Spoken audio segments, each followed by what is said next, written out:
नमस्कार दोस्तों, growth capital channel में आपका स्वागत है। दोस्तों, मार्केट में एक ठहराव है और बाजार लगातार अपने रिसेंटली के टॉप से धीरे धीरे करके नीचे आ रहा है। कई सारे लोग परेशान हैं, हैरान है कि मार्केट में हो क्या रहा है। मगर आप लोगों को यहाँ पर एक चीज समझनी होगी दोस्तों, कि आपको आदत गलत लग चुकी है।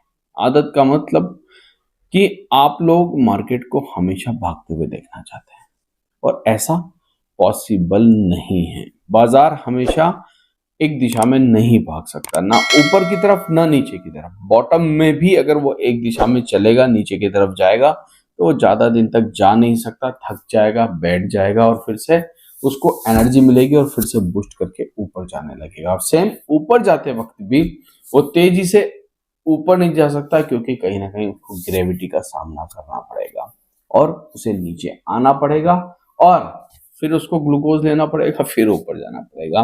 तो बाजार इसी प्रकार है दोस्तों। और आज इस समय आज का मार्केट कैसा है, डेटा क्या कह रहे हैं, क्या न्यूज निकल के आ रही है, बड़ी खबर क्या है, सभी चीजों को कवर करने वाले हैं। तो ये वीडियो अंत तक से देख लेना, अच्छा लगे तो इसे लाइक जरूर कर देना। तो चलिए स्क्रीन पर चलते हैं। सबसे पहले बात करते हैं निफ्टी के बारे में। जी हाँ, निफ्टी की बात करते हैं दोस्तों। और आज निफ्टी में आपने देखा एक प्रेशर था, अंडर प्रेशर निफ्टी था। मॉर्निंग से ही लगातार धीरे धीरे करके निफ्टी नीचे जा रहा था।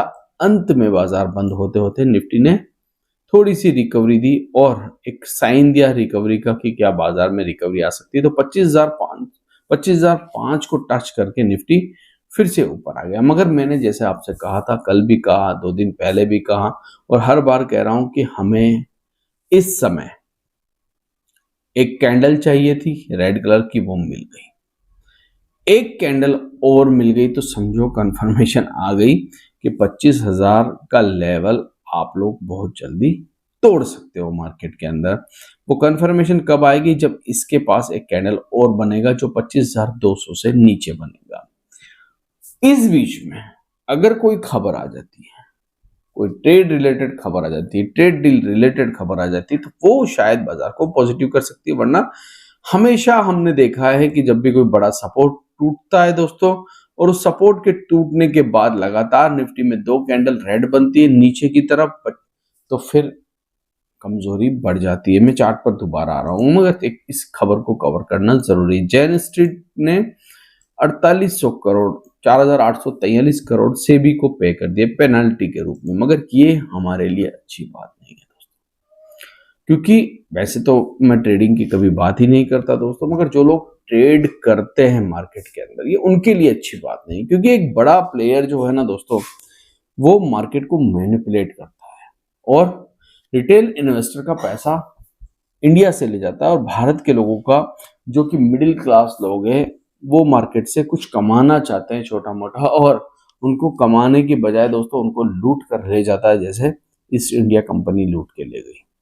तो ये गलत है। 40,000 करोड़ रुपए ले जाकर आप अगर उनसे 4,000 करोड़ वापस ले भी लेंगे तो क्या फर्क पड़ेगा? वो दोबारा अगर आएंगे तो फिर से लूट के ले जाएंगे। तो इस चीज को ध्यान में रखना चाहिए। अब बात करते हैं दोस्तों 2-3 बड़ी खबरों के बारे में। सबसे पहले एफआईआई डीआईज का डेटा देखते हैं। तो आज भी अच्छी खासी बिकवाली हुई। एफआईआई ने कैश में 1,600 करोड़ रुपए का माल बेच दिया। डीआईज खरीदने के लिए खड़े थे, 1,700 करोड़ का खरीदा। मगर दोनों के बीच में दोस्तों फिर भी मार्केट में आपको मंदी ही देखने को मिली। लास्ट ट्रेडिंग सेशन में 11 जुलाई के दिन 5,000 करोड़ रुपए का माल बेच दिया था, आपने देखा ही होगा। और उस दिन कमजोरी का पहला ट्रिगर दब चुका दोस्तों, 5,000 करोड़ जिस दिन इन्होंने बेचा। अभी अगर मैं बात करूं तो आज गिरावट तो अच्छी खासी हुई, मगर ब्रॉडर मार्केट में गिरावट नहीं हुई। सेंसेक्स में गिरावट थी और निफ्टी में 67 पॉइंट की गिरावट थी। मगर आप ब्रॉडर मार्केट को देखेंगे तो मिड कैप खतरनाक तरीके से 300 पॉइंट ऊपर था, स्मॉल कैप 300 पॉइंट ऊपर था। मतलब ब्रॉडर मार्केट पे पैनिक नहीं था। अब दोनों में से एक बात हो सकती है दोस्तों, या तो निफ्टी और Sensex, bank Nifty mid cap small cap को देखकर अपना रंग रूप बदल ले और एक रिकवरी दे दे, या फिर बड़े ब्लू चिप को देखकर मिड कैप स्मॉल कैप अपना रंग बदल ले और एक मंदी दे दे। तो ये सिनेरियो इस समय चल रहा है। अगर मैं यहाँ पर थोड़ा सा आपको लेकर चलूं, एक खबर निकल के आई है। खबर तो क्या, ये तो आना ही था खैर, मगर डेटा आया है CPI Y on Y, year on year data यार, फोरकास्ट जो हुआ था 2.50 से वो घटकर 2.10 आया है, जो कि मार्केट के लिए बहुत अच्छी बात है। सीपीआई का डेटा जितना कम होगा दोस्तों, तो कंज्यूमर प्राइस इंडेक्स जितना कम होगा, ये हमारे लिए बहुत अच्छी बात है। और लगातार गिरता हुआ कंज्यूमर प्राइस इंडेक्स आप देख सकते हैं यहाँ पर, लगातार गिरता हुआ। देखिए लास्ट अगर मैं बात करूं जनवरी 2025 के अंदर 4.31 था, फिर वो गिरा फरवरी में 3.16, फिर और गिरा 3.34, फिर और गिरा 3.16 और 2.82 और अब हो गया 2.10, जो कि हर बार जितना भी फोरकास्ट किया गया था उसको बीट करता हुआ चला जा रहा है। मतलब महंगाई घट रही है, कंज्यूमर प्राइस इंडेक्स भी घट रहा है, सिचुएशंस धीरे धीरे ठीक हो रही है और ये आरबीआई को रेट कट करने में सहायक है। ये तो नहीं कहता कि एकदम से रेट कट हो ही जाएगा, हो रहा है, वैसे भी ऑलरेडी चल रहा है रेट कट, इंडिया में तो चल रहा है, यूएस में भी स्टार्ट नहीं हुआ। और यूएस के मार्केट की अगर मैं बात करूं तो रिकवरी आई है 25 पॉइंट, जो दिन के दौरान 200 पॉइंट डाउन था डाउ, वो अब 25 पॉइंट रह गया और नेस्डेक में भी थोड़ी रिकवरी हमें देखने को मिल रही है। ये चीजें आपके सामने है। अब फिर से मैं निफ्टी के चार्ट पर आ जाता हूं। देखिए बाजार इस समय 25,000 के लेवल को होल्ड करने की कोशिश कर रहा है। 25,200 ऑलरेडी तोड़ चुका है, जो कि बहुत अच्छा सपोर्ट था। अब साइकोलॉजिकल लेवल है 25,000, तो 25,000 को सपोर्ट को ये होल्ड, हालांकि यहाँ पर ऐसा कोई सपोर्ट वाला कैंडल है नहीं दोस्तों, ठीक है, मगर फिर भी एक साइकोलॉजिकल लेवल है 25,000।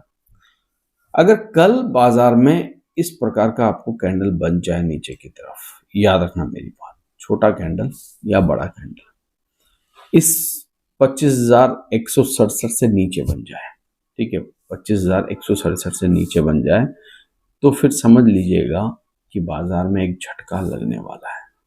वो झटका कितना गंभीर होगा, वो झटका 24,800 के लेवल को आपको वहां की यात्रा करवा सकता है, वहां तक ले जा सकता है। इस चीज के लिए आपको प्रिपेयर रहना चाहिए। क्या बाजार का मूड माहौल चेंज हो गया? नहीं, बाजार अभी भी बुलिश है, पैटर्न अभी भी बुलिश है, मगर झटके छोटे छोटे लगते रहेंगे। अभी भी पैटर्न बुलिश है दोस्तों, पैटर्न में कोई दिक्कत नहीं आई।